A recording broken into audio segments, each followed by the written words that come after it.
Jamais dans notre histoire, on a été dans un tel état avancé de maîtrise technologique. Penser que la technologie nous permettrait d'éviter des efforts, ça c'est une illusion, mais c'est une illusion tout aussi grande de penser qu'on arrivera à lutter contre le changement climatique sans la technologie.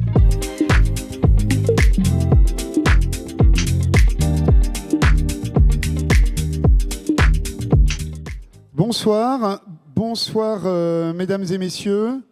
Depuis le Quai des Savoirs, la mêlée du numérique nous invite ce soir à réfléchir sur un thème particulièrement disruptif, me semble-t-il. Faut-il arrêter le progrès?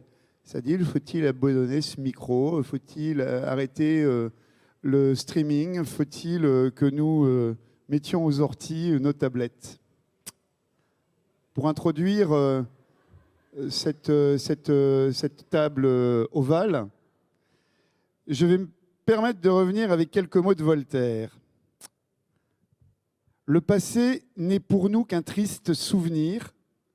Le présent est affreux. S'il n'est point d'avenir, si la nuit du tombeau détruit l'être qui pense.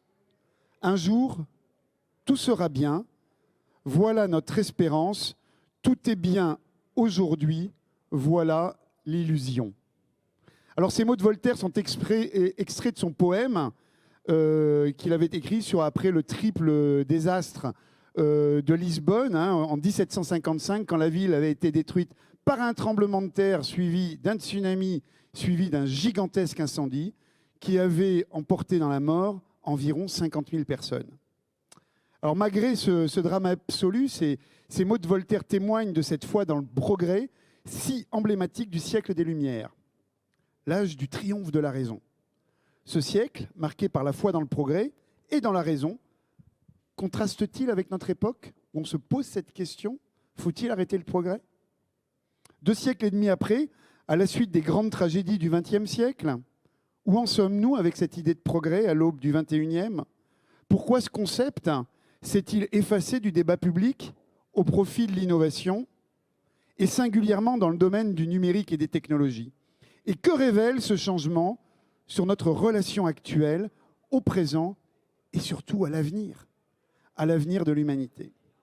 Alors nous allons mener cette réflexion avec 3 personnalités de premier plan que je suis ravi d'accueillir sur ce plateau de la mêlée numérique.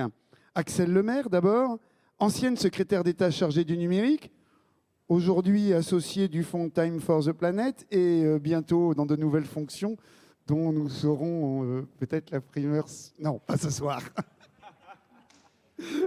Pas ce soir. Bien tenté, hein? Benoît Tabaka, secrétaire général et directeur des relations institutionnelles et des politiques publiques de Google pour la France.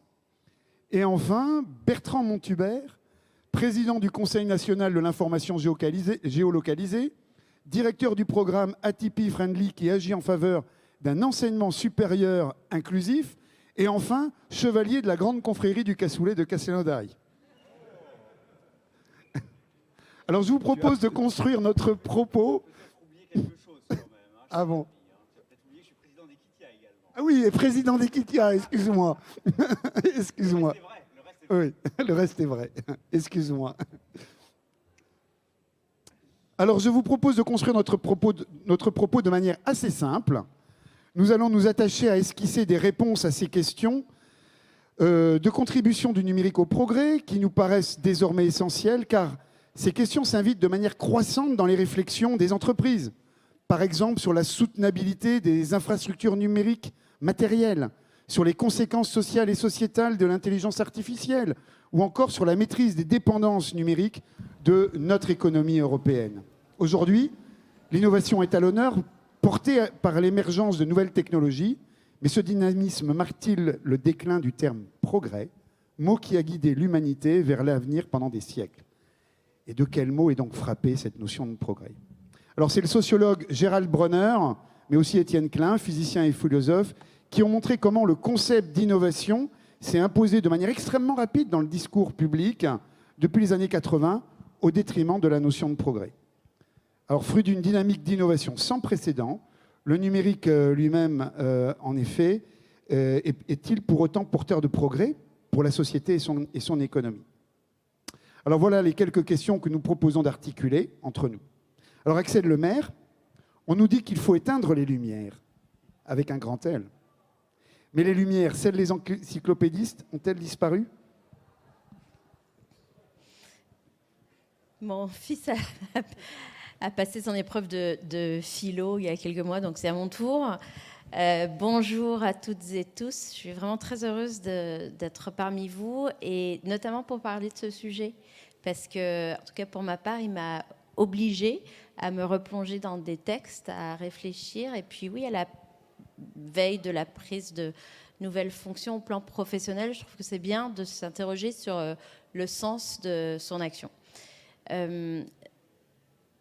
En relisant des textes, et notamment Étienne Klein, j'ai appris que Emmanuel Kant considérait le progrès nécessaire parce qu'il est une consolation.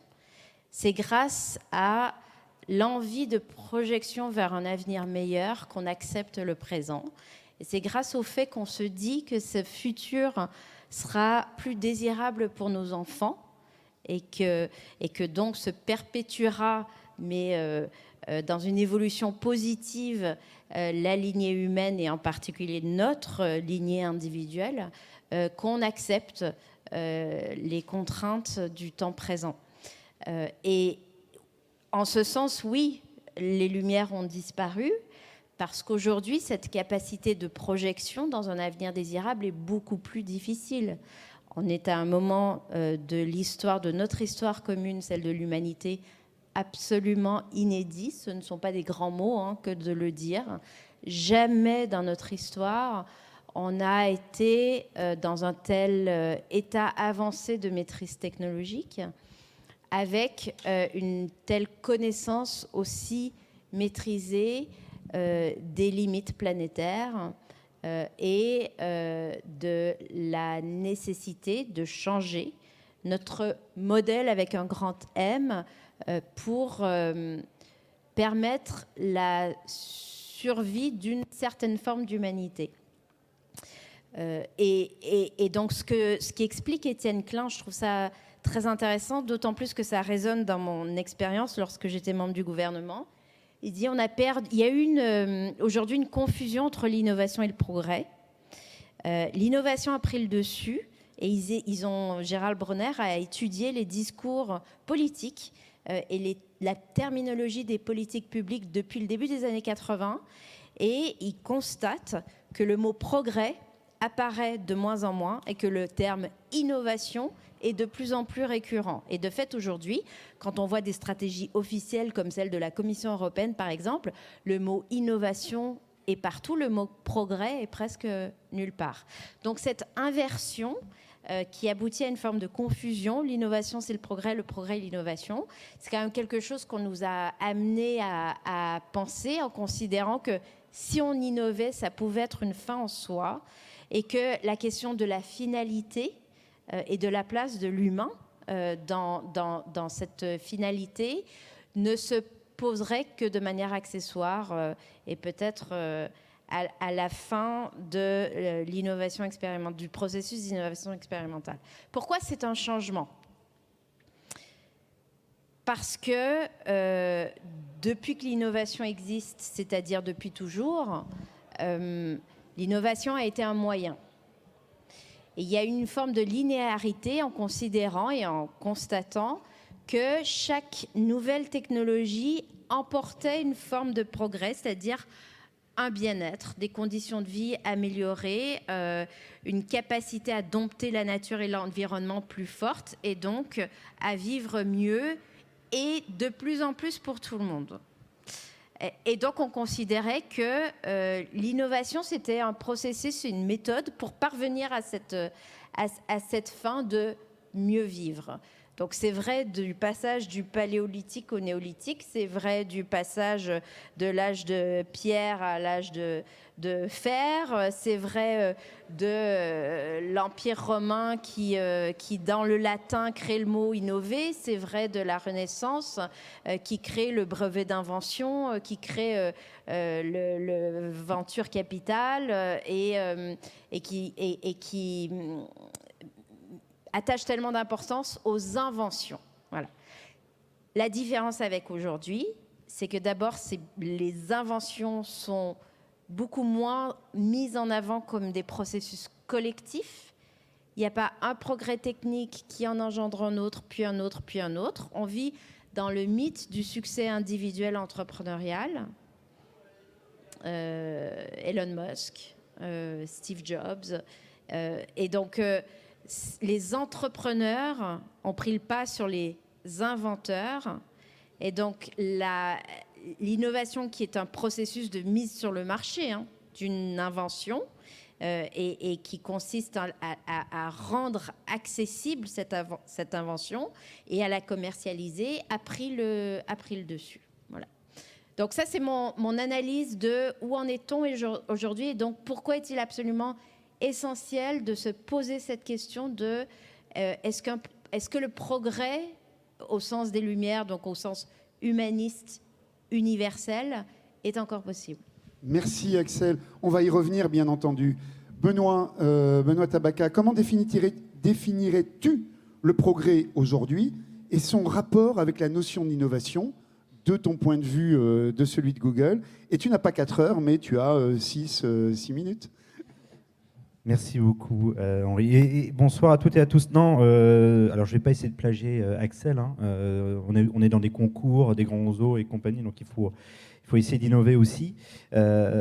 Comment définir ? Je pense que déjà Axel a bien dressé le portrait de comment l'innovation se plaçait par rapport au progrès. Et je pense qu'effectivement, dans le discours public, le terme innovation a eu tendance à s'inscrire et s'inscrit toujours comme étant en fait la fin en soi. On cherche à promouvoir l'innovation, à développer l'innovation. Qu'est-ce qui fait que derrière, on aime bien le terme d'innovation ? Parce que c'est un processus. L'innovation, c'est un processus qui s'inscrit sur une durée. Et donc, c'est de dire, ce qu'on va soutenir, c'est effectivement d'avoir la capacité d'inventer, d'avoir la capacité de donner les capacités aussi aux entrepreneurs, aux start-upers, à des développeurs, finalement, de créer, de développer des choses et autres.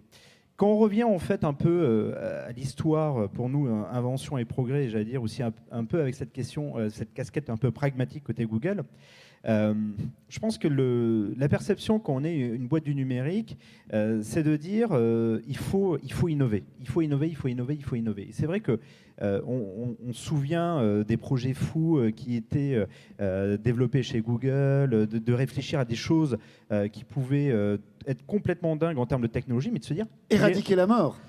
C'était pas chez Google, mais c'était pas loin, puisque c'était un projet qui était notamment dans lequel des fondateurs de Google participaient. Mais ça, c'est l'exemple typique de se dire, voilà, on va être dans des projets fous et autres. Mais c'est vrai que la problématique là, c'était de se dire, à ce moment-là, je dirais, quand on regarde avec le recul, il y a 15 ans, on ne se posait pas la question de l'impact que ça pouvait avoir. Et donc derrière, pour moi, c'est ça le progrès. C'est finalement comment l'innovation va apporter sur l'impact. Si je reprends ton exemple avec Voltaire au début, et effectivement des drames qu'il a vécu, c'est un peu de se dire, est-ce qu'il aurait écrit la même chose si les personnes qui avaient subi la catastrophe naturelle avaient eu un smartphone entre les mains ? Et potentiellement aurait pu recevoir une alerte disant alerte tsunami, aurait pu effectivement avoir des indications de la part des autorités, planquez-vous parce qu'il y a une vague qui arrive, ou attention, voilà les éléments pour s'enfuir parce qu'il y a des incendies. Et effectivement, c'est ça aussi derrière, on se dit, l'innovation a quand même apporté du progrès. Et je ne parle pas d'utiliser les selfies, le smartphone pour faire un selfie devant le tsunami qui est en train d'arriver. Ça, c'est une autre forme, peut-être pas forcément d'innovation et encore moins de progrès. Mais c'est vrai qu'il faut imaginer, je pense, que pendant très longtemps, on concevait l'innovation pour l'innovation. Et c'est ça qui est assez intéressant. Je pense que depuis quelques années, et je vois, nous, c'est le cas depuis à peu près une dizaine d'années chez Google, on a eu cette rupture. On a eu cette rupture de se dire, ce n'est plus de développer des projets fous, c'est de se dire comment derrière, ces projets vont avoir un réel impact sur la société. Et c'est quelque chose qu'on a vu migrer, et notamment avec le point d'inflexion qu'on a eu là et qu'on a aujourd'hui avec l'intelligence artificielle, qui est de dire... l'intelligence artificielle, c'est une technologie qui a la capacité dorénavant de pouvoir intervenir sur des niveaux relativement forts et de régler un certain nombre de problèmes de société. Nos équipes ont annoncé là, il y a une dizaine de jours avoir cartographié les chaînes protéiniques grâce à l'intelligence artificielle d'environ, je crois que c'est 70 millions de protéines, qui sont des protéines malignes, qui vont permettre derrière aux chercheurs de dire voilà comment on va pouvoir commencer à travailler, à identifier comment le cancer se développe sur certaines cellules. Et effectivement, là, on est dans l'innovation, l'IA, qui est dans une logique de progrès, et donc derrière, de pouvoir soigner. Et je pense que tout l'enjeu aujourd'hui de la réflexion, c'est d'essayer de remettre au même niveau innovation et progrès. Je prendrai un dernier exemple pour ne pas accaparer, mais moi, un des éléments qui m'a frappé aujourd'hui, c'est qu'on en vient à parler de start-up à impact. Mais pourquoi impact? Ça devrait être historiquement l'objectif d'un projet. Ça devrait être intrinsèque à une start-up. On développe une innovation pour avoir un impact. Aujourd'hui, on en vient à développer en quelque sorte un track en disant vous avez des startups qui ont un impact, ça veut dire qu'il y a des startups qui n'ont pas d'impact. Donc la question c'est quel est le projet derrière, mais ça veut dire qu'on est dans une logique. Et ce qui est surtout intéressant côté venture, on se rend compte que les ventures ont du mal à financer des startups à impact parce que une startup à impact dit derrière potentiellement un retour sur investissement qui sera moindre qu'une autre startup. Et c'est vrai que je pense que l'enjeu aujourd'hui, l'enjeu demain, c'est de dire si on veut, et c'était les éléments ce que tu disais au début, le numérique, les innovations ont aussi un impact, on va dire, négatif, et non pas de progrès. Tu as parlé effectivement de l'impact écologique, on peut parler de la création d'emplois précaires, etc., etc.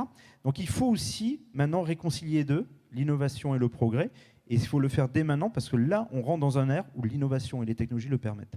Merci Benoît. Ben donc justement, Bertrand, toi tu articules la notion de progrès avec celle de monde souhaitable. Alors est-ce que tu peux nous expliquer schématiquement cette articulation et la façon dont l'innovation intervient justement dans ce schéma d'articulation entre progrès et monde souhaitable? Oui, merci. C'est vrai que cette question du progrès, c'est une question que je me pose depuis longtemps. Notamment, bon, c'est connu, mon engagement politique est connu, engagement au Parti socialiste, un parti qui s'est dit progressiste. C'est vrai que la gauche a été pendant longtemps la gauche de progrès pour les gens de ma génération. Et puis ça s'est effacé il y a une quinzaine d'années. Il n'y a plus de gauche de progrès ou il y a une dizaine d'années. Alors en tout cas, plus précisément, la gauche a arrêté de parler de progrès. Et on a eu, effectivement, on a parlé de crise du progrès, etc. Avec beaucoup de choses au cours du XXe siècle. Avec cette idée au fond que finalement, on avait pensé qu'il y avait une identité entre un progrès technique ou technologique et puis un progrès pour qui? Pour la société, pour la planète. Et le fait de ne pas poser la question de pour qui et de vers quoi on allait, en fait, a fait que cette notion de progrès devenait intenable à tenir. Et effectivement, le remplacement par l'innovation, on peut le regarder sur des discours politiques. Moi, je l'avais mentionné, comme ça, je peux me permettre des choses plus critiques dans le camp politique qu'est le mien, comme ça sera plus facile. Mais quand, en 2012, c'est le changement, c'est maintenant, slogan de campagne présidentielle, on parle du changement. Changement dans quelle direction? Très intéressant quand même. On ne dit pas on va vers le mieux. On n'ose plus poser la question du mieux ou du moins bien. On n'ose plus poser la question d'une forme de plus ou de moins. On est dans le mouvement, l'innovation, le changement, sans pouvoir qualifier la direction dans laquelle on va. Et moi, lisant un certain nombre d'auteurs sur ces questions-là, et j'avais eu des discussions avec Étienne Klein d'ailleurs à l'époque, je me disais, mais il y a quelque chose qui est quand même extraordinaire, c'est que finalement la question n'est peut-être pas si compliquée. Je vais essayer de la simplifier. Si on parle de progrès, on parle nécessairement du fait d'être dans une trajectoire dans laquelle on va pouvoir dire si elle est positive ou négative. C'est ça qu'on entend quand on entend progrès. Est-ce que quelque chose est un progrès ou pas un progrès? Ça dépend si ça permet que ça aille dans le bon sens ou dans le mauvais sens. Mais comment on sait si on va dans le bon sens si on ne sait pas vers où on a envie d'aller? Et donc la question du progrès n'est pas tant celle du progrès lui-même, et ça a été tout à fait bien dit par Axel tout à l'heure, mais c'est quoi la société qu'on a envie de construire? Et en réalité, on a arrêté de parler de progrès à partir du moment où les grandes idéologies du XXe siècle se sont effondrées. C'est pas complètement surprenant que ça soit dans les années 80, qui marque aussi l'effondrement du communisme, mais aussi d'idéologies, si je prends l'autre champ, qui pensaient que dans un monde totalement libéralisé, on allait forcément apporter du progrès pour tout le monde, ce qui n'a pas été le cas, et bien finalement, on a arrêté de parler de progrès. Donc, il faut reparler de la direction où on veut aller. Et j'ai été confronté à un exercice, à un moment où Axel exerçait des responsabilités. Moi, j'ai eu la responsabilité d'écrire le livre blanc de l'enseignement supérieur et de la recherche, qui était un acte prévu par la loi enseignement supérieur et recherche de 2013. Et donc, c'était un texte gouvernemental qui fixait les orientations en termes d'enseignement supérieur et de recherche pour les années suivantes. Et dedans, je me disais, on ne peut pas faire ça sans parler de progrès. Donc j'ai fait ma partie sur le progrès. Et je me souviens très bien, quand j'étais en train de rédiger ça, je me disais, mais ok, il faut parler, on ne peut pas parler de progrès si on n'a pas d'une direction vers laquelle on va. Bon, mais une fois que j'ai dit ça, qu'est-ce que je vais écrire sur cette direction vers laquelle on va? Et là, j'étais dans la posture d'écrire non pas un livre personnel, mais un rapport gouvernemental. Donc, il fallait que je me dise, ok, sur quoi on peut se mettre d'accord? Quel serait finalement quelque chose qui collectivement pourrait correspondre à un avenir qu'on penserait souhaitable? Et ce qui m'est apparu, c'est que il fallait peut-être réduire l'ambition d'avoir une description d'un monde complet, souhaitable, etc., et qui forme un consensus général, mais il y avait finalement peut-être quelque chose sur lequel on pourrait s'appuyer et qui correspondait à quelque chose que la France, avec des centaines d'autres pays, avait signé, c'est les objectifs du développement durable. Et je vais terminer là-dessus, parce que je sais que je suis long, mais pardon. Non, pas du tout, t'es pas long, parce qu'on y reviendra tout à l'heure. Justement, je te reposerai une question sur le sujet. Et la proposition que j'ai adoptée et qui a été retenue, de fait, dans ce rapport, dans ce livre blanc, c'était de dire, mais finalement, il y a quelque chose sur lequel il y a une forme de consensus mondial, ce sont les 17 objectifs du développement durable. Quand on parle de développement durable, souvent on pense écologie, ça n'est pas que l'écologie, c'est aussi la pauvreté, c'est aussi la faim dans le monde, c'est aussi la santé, etc., etc. Donc ça couvre énormément de dimensions. On s'est mis d'accord pour fixer ces objectifs. Peut-être qu'à ce moment-là, on peut recommencer à parler de progrès. Va être progrès, par exemple, une innovation, refaisons le lien, qui permettra de progresser dans la direction des objectifs du développement durable. Et c'est quelque chose que nous avons d'ailleurs mis en œuvre dans le cadre des KITIA, et je m'arrête là. C'est-à-dire que quand on a rédigé la charte éthique des usages des données des KITIA, et dans lequel il y avait les grandes catégories d'éthique, la bienfaisance. Mais c'est quoi la bienfaisance? Là encore, il faut mettre des références. Eh bien, nous avons décidé de faire référence aux objectifs du développement durable. Et donc voilà, je crois qu'on peut essayer de réconcilier innovation et progrès, comme nous y a invité Benoît et comme nous y a invité aussi Axel, en essayant de se fixer quelques objectifs communs qu'on va pouvoir même implémenter quand on est en train de regarder très concrètement la manière de mettre en place un projet. Alors j'aurais une question pour toi tout à l'heure, justement pour développer ce point-là, et que tu nous expliques comment mettre l'innovation numérique au service des 17 objectifs de développement durable de l'ONU. Mais avant ça, Axel, vous avez été en charge de l'innovation au sein du gouvernement. Donc, vous nous avez dit qu'il n'était pas vraiment question de progrès, on l'a bien compris. Comment est-ce que vous abordiez ce sujet-là, puisque vous étiez en charge de l'innovation? L'héritage des Lumières, c'est de cultiver la critique, et donc y compris l'autocritique. Et moi, j'aime bien essayer de comprendre ces années et de voir ce qui aurait pu être mieux fait. Et j'ai réalisé qu'il y avait quand même une forme de chape de plomb sur la conception unique de ce que signifiait l'innovation. J'étais secrétaire d'État en charge du numérique et sur la fin de mon mandat et de l'innovation. Donc ça a des conséquences très concrètes. Ça veut dire qu'on a la tutelle sur l'administration qui est en charge des outils qui favorisent l'innovation, à la fois ministère de l'Enseignement supérieur et de la Recherche pour la partie innovation et Bercy, ministère de l'Économie pour la partie innovation. Parmi ces outils, il y en a un qui est très puissant, par exemple, qui est le crédit d'impôt recherche. Si vous travaillez dans des grandes entreprises et qu'il y a des cellules de recherche et développement, vous en bénéficiez certainement. D'ailleurs, ça a permis de développer tout un écosystème serviciel d'accompagnement à la demande et au déploiement des projets qui sont pour partie financés par ce fameux CIR. Moi, j'avais posé à l'époque la question du sens du CIR. C'est très bien, par l'impôt, on finance des projets de R&D d'entreprises privées. Mais est-ce que le rôle de la puissance publique, ce n'est pas d'orienter vers un avenir désirable pour tous qui correspond à un projet politique? Et en l'occurrence, on aurait pu dire, par exemple, la lutte contre le changement climatique, une plus grande redistribution sociale, la préservation de la biodiversité, que sais-je. Non, j'avais là en main un outil financièrement très puissant qui mettait exclusivement présenté comme au service de l'attractivité et de la compétitivité des entreprises. Et j'étais à Bercy, bien sûr que c'était un objectif absolument fondamental.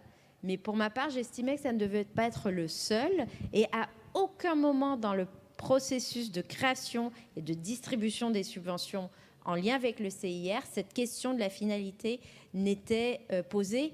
Et c'est toujours le cas aujourd'hui. Je vous donne un autre exemple.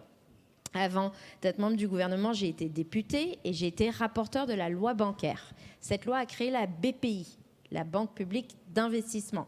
Là aussi, peut-être que certains d'entre vous ont pu bénéficier. Elle est connue à la mêlée. Tout à fait, des aides et des financements de la BPI. Moi, je voulais, en tant que parlementaire, inscrire dans les statuts et dans le mandat la mission de la BPI, le sujet de l'environnement et le sujet de l'égalité entre les femmes et les hommes. Et à l'époque, il m'avait été répondu Axel, tu nous fatigues. Donc dans le texte, hein, c'est pas du tout politiquement correct ce que je vais dire. Ce n'est pas moi qui le dis, je précise. La majorité parlementaire là, à l'Assemblée, vous nous avez déjà fatigués avec les handicapés. Ensuite, vous nous faites l'environnement et maintenant, vous nous faites les femmes. C'est chaud, hein. C'était il y a 10 ans. Là où je me dis il y a de l'espoir, c'est qu'aujourd'hui, on n'entendrait pas ça. Ah non. On n'entendrait pas ça. Il y a des gens qui peuvent le penser éventuellement, mais j'en suis même sûr, mais ils iront pas le dire parce qu'ils se font pas couper que les oreilles. Mais je pense que ce n'est pas qu'une question de politiquement correct. Je pense quand même que cette question du sens à donner, en particulier à l'intervention publique, est plus et mieux posée aujourd'hui. Peut-être qu'elle l'est aussi parce que cette finitude dont j'ai parlé, la conscience des limites, elle est beaucoup plus prégnante aujourd'hui qu'elle n'était il y a 10 ans, ne serait-ce que grâce à la science, je veux dire, et au numérique. La connaissance scientifique sur la réalité des conséquences du changement climatique, elle est beaucoup plus importante aujourd'hui que même encore il y a 10 ou 15 ans. Mais cette conscience que là, on arrive au bout d'un cycle. Elle est très forte et que ce bout de cycle, il est très lié aux 30 Glorieuses et à la croissance industrielle. J'ai fait il n'y a pas longtemps la fresque du climat. J'ai eu cette chance, je vous le conseille. Formidable. Il y a dans les explications une slide, une diapo qui m'a vraiment marquée en particulier, qui montre l'évolution de l'utilisation des ressources à partir des années 50, en plein dans le début des 30 Glorieuses. Que ça soit les ressources énergétiques. On n'est pas sur de la transition au sens où on en remplace une par une autre. Genre le pétrole, ça fait ça. Le gaz, ça fait ça. Le charbon, ça fait ça. Le nucléaire, ça fait ça. L'hydraulique, ça fait ça. C'est impressionnant. Quand on regarde les extractions de minerais, c'est pareil partout à travers le monde. Et ça continue. C'est-à-dire qu'entre maintenant et 2050, on va extraire plus de minerais que jamais auparavant dans l'histoire de l'humanité, etc., etc. Et donc, c'est très lié, c'est l'anthropocène, au développement de l'activité industrielle, économique. Mais donc là, on le sait maintenant. Donc, je pense que ça nous force à modifier le regard qu'on a sur cette notion de progrès pour réintroduire la question du « oui, mais le progrès, pourquoi ?» et le progrès pour qui. Donc, quelque part, c'est une chance parce que mais ça va être très difficile. Ça oblige à modifier les habitus. Ça oblige à modifier les modes de production et en plus des modes de consommation. Et donc, il y aura une très forte résistance au changement. Ce que je sens en ce moment, en particulier venu des États-Unis, c'est la tentation du repli sur soi, alors collectif, qui se traduit notamment par le nationalisme, mais aussi individuel.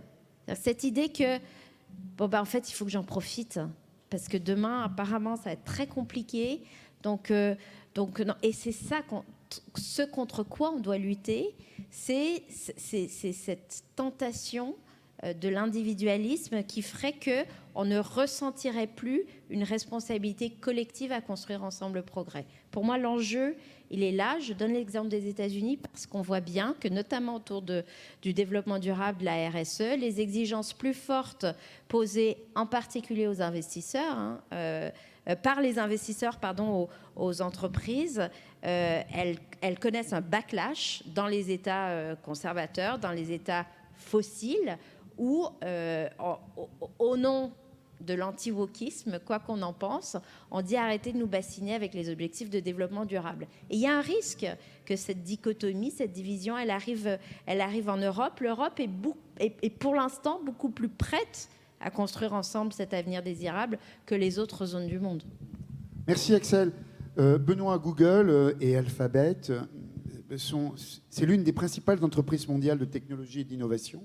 Est-ce que tu peux, parce que j'aime bien asticoter nos amis de chez Google, et sans langue de bois donc, illustrer comment chez Google, certains doutes, certaines controverses, voire certains dissensus peuvent traverser ton entreprise sur ce sujet d'innovation et de rapport de l'innovation, de contribution de l'innovation au progrès de l'humanité. Thème asticoté. Non, mais je vais y venir. Un élément déjà pour rebondir, ce que disait Bertrand sur la partie des ODD, les objectifs de développement durable des Nations Unies. Je pense que c'est un élément assez intéressant. Il faut juste garder en tête, aujourd'hui on est à peu près à mi-chemin. Je crois que c'était 15 ans, on est à 7 ans et demi. Je crois que 80%, sur 80% des objectifs, on est en dehors de la route. On a fait une sortie de route sur 80% des objectifs qu'on s'est fixés il y a 7 ans. C'est-à-dire qu'on a 7 ans et demi pour redresser la route et atteindre l'objectif, et il va y avoir du boulot. Puisqu'ils étaient pour 2030. Exactement. Adoptés en 2015. Exactement. Donc il reste peu de temps, et on est déjà complètement en dehors, en sachant qu'effectivement, une pandémie est passée par là, une crise économique est passée par là, une guerre est passée par là, une crise géopolitique est passée par là. Mais c'est vrai que quand même, il y a ça, et effectivement, un des éléments, c'est que la technologie, l'innovation doit être mise au service de ces objectifs. Quand je pense un peu, nous, à certains projets que mènent nos équipes, je pense on a un labo d'IA, en fait, d'intelligence artificielle qui est basé au Ghana. Ils ont travaillé avec des fermiers locaux, avec des structures locales, pour voir comment, avec l'IA, on peut prendre en compte la température, la météo, la pluviométrie, les données de la FAO, dans l'Organisation mondiale de l'alimentation, pour essayer de déterminer en fait les méthodes de reproduction des criquets qui vont venir manger les champs et effectivement pouvoir potentiellement provoquer des famines. Et c'est de se dire, voilà, là on a un cas de technologie d'innovation qui va être mis au service finalement d'un des objectifs qu'on s'est fixés globalement en matière de développement durable. On a d'autres exemples. Tout à l'heure, on parlait rapidement des tsunamis, des inondations. Nous, on a développé, c'est actif dans 80 pays, des systèmes de prédiction d'inondations à 2 heures. C'est-à-dire qu'au regard des éléments de pluviométrie, des éléments passés, des données qu'on a pu avoir et qu'on a au travers d'un certain nombre de partenaires, on est capable à 2 heures près de dire attention, là, ça va déborder, là, il va y avoir une inondation, et donc alerte aux populations qui est gérée après par les autorités locales. Encore une fois, on est dans une logique où l'innovation va mettre au service de ces aspects de développement durable. Pour revenir à ta question, de se dire... Mais est-ce qu'il y a des moments où, en gros, vous êtes venu fou et vous êtes planté, quoi, pour résumer un peu tes propos. Non, j'allais pas jusque-là. Non, mais en gros, tu as dit sans langue de bois, donc on y va. Oui, sans langue de bois. Imaginez en fait des ingénieurs qui réfléchissent à l'idée de se dire, est-ce qu'on est capable de pouvoir avoir une meilleure technologie qui permet, lorsque l'armée utilise des drones, de pouvoir mieux identifier les cibles civiles des cibles à abattre. Et effectivement, nous, on a des ingénieurs qui ont travaillé là-dessus. Et qui ont travaillé là-dessus parce qu'ils pensaient, humainement, que c'était utile. Et là, ça a été un moment où nous, on a pris conscience, au sein de l'entreprise, qu'il y avait un endroit où la technologie, où l'innovation ne pouvait pas aller. Et c'est là où on a tout arrêté. Donc ça ne s'est jamais fait. C'était un projet de contrat avec le Pentagone. Vous avez dû voir, c'est sorti dans les journaux et autres. Et effectivement, donc c'était il y a, je pense quasiment maintenant 8-9 ans à peu près, je crois que c'était, si mes souvenirs sont bons, 2017, à peu près 2016-2017 que c'est arrivé. Mais effectivement, c'était l'exemple typique où on concevait l'innovation, mais sans forcément le réassocier à l'objectif final qui devait rechercher un progrès, rechercher un but à atteindre, et notamment, en gros, dans quelle direction on allait. Et c'est à ce moment-là que nous, on s'est doté, à cause de ça, parce que oui, il y a une tentation d'avoir une logique jusqu'au boutiste en termes d'innovation et de technologie, de se dire, il faut redonner du sens à ce que l'on fait. Et donc, on s'est doté, nous, en interne, de ce qu'on a appelé des principes éthiques, qui est en fait une sorte de charte interne, qui dit, et notamment en matière d'intelligence artificielle, qui dit, voilà, on va travailler, et on a accéléré sur l'intelligence artificielle, mais voilà, dans quel but, dans quel sens, et surtout, ce qu'on ne fera pas. Et donc aujourd'hui, un exemple concret, nous, ce n'est pas le cas d'autres acteurs aujourd'hui sur la place mondiale, on a dit, ben voilà, on ne mettra jamais à disposition des outils biométriques à des fins sécuritaires. D'autres acteurs dans le monde le font. Il paraît qu'il y a même des tests qui vont être menés en France prochainement. Mais effectivement, de dire ça, non. Pourquoi ça? On ne va pas dans un sens de progrès, puisqu'on va dans un sens de surveillance. Et effectivement, à l'inverse, de mettre en place une société de surveillance qui n'est pas forcément celle qu'on veut et qu'on souhaite avec les technologies. Mais effectivement, je pense que c'est là où chaque acteur, quelquefois, prenne conscience de se dire, ben voilà, là, on est peut-être allé trop loin. Et effectivement, ça a été stoppé, on est revenu en arrière, on s'est fixé des limites, on s'est fixé en quelque sorte des règles. On a en fait, pour rien vous cacher, une sorte de conseil qui régulièrement vérifie les projets, vérifie même des projets de discussion commerciale avec un certain nombre d'acteurs, de dire oui, non, et de dire on refuse. Il y a des choses qui sont refusées, il y a des choses qui ne passent pas cet aspect-là, en disant ça, on ne le fait pas, nous en tant qu'entreprise, on ne le fait pas. Ça ne veut pas dire que ça n'existera pas, mais en tout cas, on a fait ces choix-là. Donc oui, en permanence, une boîte comme la nôtre, on est orienté, on fait en sorte de se dire les technos, l'IA, l'innovation peut être au service d'un certain nombre d'enjeux de société. On a parlé de la santé, les questions de famine, les questions, j'allais dire même d'accessibilité, de communication. Aujourd'hui, on a des modèles, on a un projet qui s'appelle 1000 langages chez nous en termes d'IA, qui est de dire comment, avec l'IA et l'IA générative, on est capable de créer beaucoup plus facilement de la traduction automatique sur 1000 langages les plus parlés dans le monde. Et de dire, on va être capable de renforcer la communication, on va être capable aussi derrière en creux de se dire, des gens dans des pays qui ne parlent que certains dialectes ou certaines langues spécifiques auront aussi la capacité d'accéder à toutes les informations dans leur langue et compréhensibles du monde entier. Et donc c'est aussi de l'ouvrir, ces populations-là et ces gens-là, à d'autres cultures. Donc tout ça, c'est tous les enjeux en permanence, mais oui, on est obligé, nous, en permanence, de se poser des questions. Merci beaucoup, Benoît. Bertrand, moi j'ai beaucoup aimé ta proposition à l'opposé de l'hubris de l'innovation, de définir de manière assez humble cette notion de progrès en référence aux 17 objectifs du développement durable. Et d'ailleurs, ça rejoignait une proposition que nous faisons au CIREF pour redonner du sens et présenter les métiers du numérique comme ayant du sens dans les écoles, et notamment en direction des filles, qui est un vrai sujet dont on a pris vraiment la dimension sociale en charge au CIREF avec d'autres. C'était de lier ces métiers du numérique aux 17 objectifs du développement durable. Donc j'ai trouvé que c'était tout à fait intéressant. On n'en avait pas parlé avant de préparer cette table ronde et j'avais trouvé ça tout à fait intéressant. Donc il n'y a pas que le cassoulet qui nous réunit, cher Henri. Absolument. Alors, voilà, justement, comment est-ce que mettre l'innovation numérique, est-ce que tu peux nous donner quelques exemples, la façon dont on peut mettre l'innovation du numérique au service des 17 objectifs du développement durable? Et je pense qu'il va y avoir peut-être derrière cette table ronde, cette table ovale, des exercices pratiques, des ateliers justement pour se poser ce genre de questions, parce qu'il me semble qu'il y a tout à faire.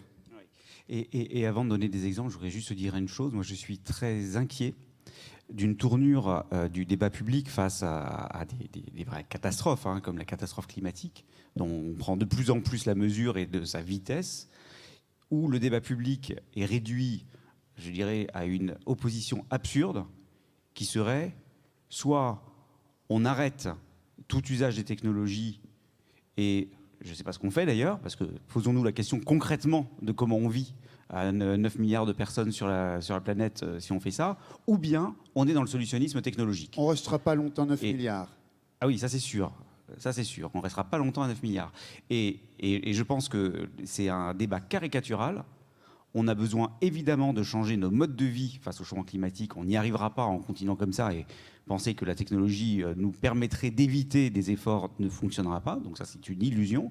Mais c'est une illusion tout aussi grande de penser qu'on arrivera à lutter contre le changement climatique sans la technologie. Et je voudrais juste insister sur un point, c'est que ce qui est important, et dans les 17 objectifs du développement durable, il y a plein de critiques sur les ODD. Il y en a une qui est, d'une certaine manière, on a mis en silo, alors qu'en fait, elles sont très interconnectées, ce qui est évident. Bien sûr. La question de l'alimentation, la question de la santé ou la question de l'agriculture, bien entendu que c'est totalement interconnecté. Donc ce qui est essentiel, c'est un mot, c'est le mot système. Ce sont des transformations systémiques. Si on est dans ces choses qui sont systémiques, ça veut dire qu'on introduit des notions de complexité au sens mathématique et au sens informatique du terme. Ça veut dire qu'on a besoin de faire de plus en plus de calculs pour être capable de passer à l'intégration d'un nombre de plus en plus important de paramètres. Donc concrètement, on ne s'en sortira pas sans des machines, sans des ordinateurs, sans des algorithmes. Voilà. Donc je ne vais pas le développer parce qu'on n'a pas beaucoup de temps, et je vais venir quand même aux exemples, parce que sinon je vais donner l'impression de fuir les exemples. Mais cet élément est absolument essentiel. On ne s'en sortira pas sans des vraies évolutions en termes notamment de l'informatique, mais pas seulement, et dans les autres disciplines. Des exemples, puisque tu m'en demandes. Comme tu l'as dit, je dirige le programme national pour rendre l'université plus inclusive pour les personnes avec un trouble du neurodéveloppement. C'est quand même 15 à 20% de la population. Moi, j'ai centré au départ sur les personnes autistes, 1% de la population. Quand on travaille avec les personnes autistes, on voit qu'on a une problématique importante qui est qu'elles ont du mal à comprendre des énoncés qui sont implicites. Beaucoup d'énoncés scolaires, vous ferez l'expérience d'ailleurs, faites l'expérience, ça vous est sans doute déjà arrivé, prenez un livre de collège, d'accord ? Vous allez regarder un énoncé de mathématiques de collège. Moi, je suis mathématicien, je devrais y arriver normalement quand même. Il y a des fois, je vous avoue, je ne suis pas sûr de savoir ce que le prof attend. Je ne dis pas que le prof n'est pas bon, c'est pas ça que je dis. Je dis que l'énoncé, il est écrit dans un certain contexte, qui est celui d'un cours, mettons, de 5e, avec un cours qui a été fait, et l'énoncé en soi, si je le prends comme ça, moi, je ne le comprends pas forcément. Et pire, la manière dont je l'aborderai, moi qui ai fait des études mathématiques bien plus poussées, n'est peut-être pas celle que ferait un élève de 5e, et souvent je me dis, moi je sais comment je le résoudrais, mais ils n'ont pas du tout ces outils, donc comment on fait ? Bref, c'est lié à un contexte. La question de l'intelligibilité des énoncés, c'est une question qui est fondamentale, tout simplement pour la réussite scolaire. Et on a tous vécu, je pense, qu'on soit autiste ou pas autiste, le fait d'avoir été un jour face à des énoncés où on n'avait pas bien compris ce qu'attendait le prof, d'accord ? Et moi, en tant que prof, ça m'est arrivé plein de fois, malheureusement, pour mes étudiants, de le faire aussi. Est-ce qu'on peut développer un projet en IA, comme ça je lance en plus une bouteille, pour utiliser de l'IA générative, pour regarder les règles que nous avons définies par rapport à l'analyse des textes, pour voir leur intelligibilité, et proposer des reformulations. Et si on arrive à faire ça, ça sera un énorme progrès. Ça sera un outil pour les enseignants qui vont pouvoir avoir une aide à l'analyse de leurs textes, peut-être une aide à la reformulation. Ils resteront maîtres, parce qu'on ne va pas remplacer les enseignants. Il n'en est pas question, quand même. Mais j'y crois pas, en plus. J'y crois absolument pas. Mais par contre, ça peut être un outil formidable. Mais on a développé d'autres outils dans le cadre d'Atypi Friendly, par exemple. On est en train de développer des outils autour de la navigation vers les campus, par exemple, pour faire en sorte d'intégrer des données sensorielles, parce qu'elles sont nécessaires pour les personnes. La planification des développements, ça c'est un des sujets dans lesquels l'IA est partout. Enfin, comment je fais si tout à l'heure, je veux aller à l'autre bout de la ville ? Qu'est-ce qu'on fait tous ? On sort une appli et on lui fait calculer la trajectoire. C'est de l'intelligence artificielle. Si on rajoute en plus des données sensorielles, ça permettra à des personnes qui ont des particularités sensorielles, comme en particulier les personnes autistes, de choisir bien plus finement les déplacements qu'elles vont faire. Et pour certaines, ça leur permettra de se déplacer, alors que sinon, elles vont être dans une anxiété par rapport au déplacement. Bref, pour prendre juste cet exemple-là, et on pourrait les multiplier, on a besoin effectivement de technologies, et on va pouvoir faire des innovations qui, pour moi, seront de véritables progrès. Merci beaucoup, Bertrand. Dans les 10 prochaines petites minutes, avant de conclure, je vais vous poser la même question à tous les trois, en vous demandant de formuler 2-3 recommandations pratiques. D'abord, en direction de l'écosystème numérique de la mêlée, sur... comment est-ce que l'on peut faire de manière pratique sur un territoire comme l'Occitanie pour remettre la notion de progrès au profit d'un monde désirable, au cœur de l'innovation technologique et numérique que porte cet écosystème. Alors on va commencer de droite à gauche. C'est pas politique. Hein. J'espère. Benoît. La salle voit de gauche à droite. Ouais, c'est ça. Ah oui. En même temps, quoi. Si... C'est vrai, il n'y a plus de droite ni de gauche, c'est une question de perspective toujours. Si on regarde un peu les... alors, pour répondre à ta question, de manière très directe sur 2-3 recommandations. Je pense que la première recommandation, et c'est quelque chose que moi je vois au quotidien, il m'arrive, j'avoue, mis à part d'être toulousain d'origine, de vivre un peu de temps avec mes parents du côté de l'Ariège, etc. Ce que je vois en fait en passant du temps ici en Occitanie, c'est que quand vous rencontrez un certain nombre d'acteurs économiques, PME, TPE, artisans, entrepreneurs, et même des gens qui sont en recherche d'emploi, en reconversion, des fois ils n'y croient pas au numérique. Ils disent c'est pas pour moi ces trucs-là. Et encore aujourd'hui, vous allez leur parler IA générative, ils vont dire attendez, oh là là, c'est pas pour moi. Et je pense que le premier enjeu, c'est un enjeu de compréhension et justement de rattacher la technologie à l'impact, de montrer en fait, mais vous savez, par exemple, si vous utilisez tel outil, ça va vous permettre de faire ça et donc derrière de pouvoir améliorer votre développement, vous permettre de vous améliorer vous personnellement, de pouvoir pourquoi pas, recruter. Et je pense qu'un des premiers enjeux aujourd'hui que l'on a, c'est un enjeu effectivement d'explicitation, de retourner en fait par rapport à tous les écosystèmes qui nous entourent. Et je parle effectivement pour les équipes de la mêlée et toutes les personnes de l'écosystème autour de la mêlée, parce que vous êtes des sachants. Déjà, vous utilisez les outils numériques. Vous êtes ceux qui les ont mis en pratique. Vous êtes ceux qui comprenez en quelque sorte, l'impact que ça peut avoir. Il faut maintenant aller éduquer et effectivement parler de ça. Et donc tous ces enjeux de formation, tous ces enjeux d'accompagnement, pour moi, ça fait partie une des premières recommandations. Deuxième élément, c'est en gros, j'allais utiliser pardon pour la pub, le progrès ne vaut que s'il est partagé par tous. C'est pas de moi. J'ai souvent entendu jeune en écoutant la télé et la radio, et les résultats, c'est resté dans la tête. Mais effectivement... Donc c'était pertinent. Mais je pense que c'est bien de le sortir. C'est-à-dire que ce slogan, derrière le slogan, c'est la question de quoi? C'est la question en fait de la fracture, à ce que disait Axel, c'est qu'aujourd'hui, moi, il y a quelque chose qui m'a frappé, et notamment peut-être Axel a vu le glissement sémantique. Je pense que quand tu étais ministre, on parlait d'inclusion numérique. Aujourd'hui, on parle d'exclusion numérique. On ne parle plus d'inclusion. L'enjeu, c'est plus d'inclure les gens, c'est de faire en sorte qu'ils ne soient plus exclus. Et aujourd'hui, il y a un vrai enjeu de fracture au pluriel numérique sur le territoire, y compris ici dans la région Occitanie. Nous, ça fait maintenant 10 ans qu'on a des programmes, on a des équipes, vous avez pu le voir avec leur t-shirt bleu ou le van à l'extérieur. On a des équipes qui sillonnent l'Occitanie, qui vont à la rencontre de pas mal de publics, 60 000 personnes. Ils étaient hier avec des équipes de Pôle emploi ici à Toulouse et autres, pour leur donner, pour les accompagner vers une transformation numérique. C'est même pas de parler de Google, c'est juste de leur dire voilà comment vous pouvez utiliser le numérique, genre pour chercher un emploi, pour derrière promouvoir votre image, etc. Mais tous ces enjeux aujourd'hui d'accessibilité, tous ces enjeux d'inclusion et de mettre fin à l'exclusion, pour moi c'est clé et c'est lié au premier. Et le dernier point, donc 2-3 recommandations. Troisième recommandation, c'est, on parlait tout à l'heure des principes éthiques, je pense qu'il y a aujourd'hui tout un enjeu quand il va s'agir d'innovation et de progrès, d'avoir une réelle réflexion, mais cette fois-ci avec tout le monde, avec les écosystèmes, et y compris effectivement les acteurs de la mêlée. C'est un travail qui peut se faire au niveau régional, qui peut se faire au niveau national, qui sans doute se fera à des niveaux aussi au-dessus de nous, au niveau international, mais d'avoir un vrai travail ensemble, de réfléchir à vers où on veut aller. C'est-à-dire que de dire, OK, on va travailler sur de l'innovation, OK, on va travailler sur l'IA, on va travailler sur l'IA générative, on va travailler sur ce qu'on appelle les frontières modèles, etc., ou le quantum, mais pour faire quoi? Et je pense qu'il est important, là maintenant, de se poser cette question-là, notamment au regard des enjeux climatiques, mais pas que, de se dire comment tous ensemble, on est capable de travailler à une direction vers laquelle on veut tendre. Merci beaucoup, Benoît. Axel, même question, 2-3 recommandations très pratiques pour notre territoire d'Occitanie. Le temps, l'espace et l'autre. Le temps, il faut à tout prix qu'on arrive à s'inscrire dans le temps long, dans les décisions concrètes du quotidien, pas uniquement si vous êtes dans le secteur économique, être fixé sur les KPI et les indicateurs du Q4. Même si c'est une exigence des investisseurs, et ça aussi, il faudra peut-être en sortir.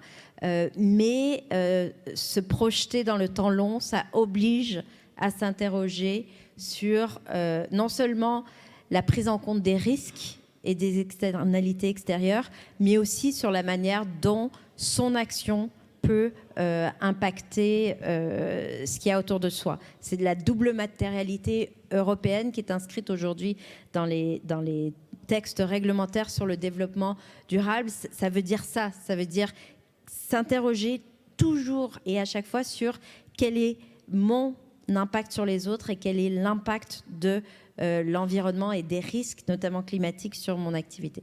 L'espace crée des espaces de respiration, de discussion, de décision. Moi, j'adorerais que le fameux comité éthique de Google qui juge du bien fondé des projets soit ouvert et transparent et ouvert à la collaboration citoyenne, parce qu'aujourd'hui, ce sont des technologies qui ont une telle incidence sur la vie des gens que je trouve qu'il faut qu'on puisse s'exprimer. La Convention citoyenne pour le climat, elle a pu décevoir dans ses résultats, dans sa mécanique de montée en compétences collectives, d'espace de discussion. Elle est exemplaire. On a là une méthode qui a marché.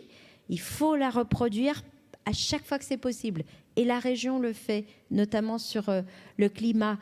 Donc, plutôt que des petites phrases sur le barbecue pour énerver les viandards et sur regarder du porno en streaming dans l'ascenseur, prenons le temps et créons les conditions des discussions collectives de qualité sur des points très techniques. Ce que je vous dis là, c'est pas un grand débat national. C'est vraiment sur des décisions qui sont à prendre au quotidien. Et puis finalement, pour éviter l'exclusion numérique, mettons-nous toujours à la place de l'autre.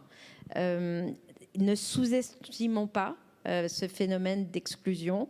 Et c'est pas qu'aujourd'hui, parce que les technologies se sont accélérées, elle est immanente et elle sera toujours là. Et une des manières, notamment si on est informaticien, si on est dev, c'est de se mettre à la place de l'autre. Et donc, le design, l'éco-conception, l'intégration des publics sont des méthodes qui permettent d'atténuer cette exclusion qui aujourd'hui est dramatique. Merci beaucoup, Axel. Donc, Bertrand, même punition. Oh, c'est pas une punition, parce que là, franchement, la perche a été tellement bien tendue. Merci, on ne s'est pas concerté. Mais oui, complètement d'accord avec, en particulier, ce que vient de dire Axel. L'inclusion des citoyens essentielle. Et moi, je voudrais, puisque tu parlais de choses concrètes, la charte éthique d'Equitia, elle a été élaborée en faisant des ateliers citoyens.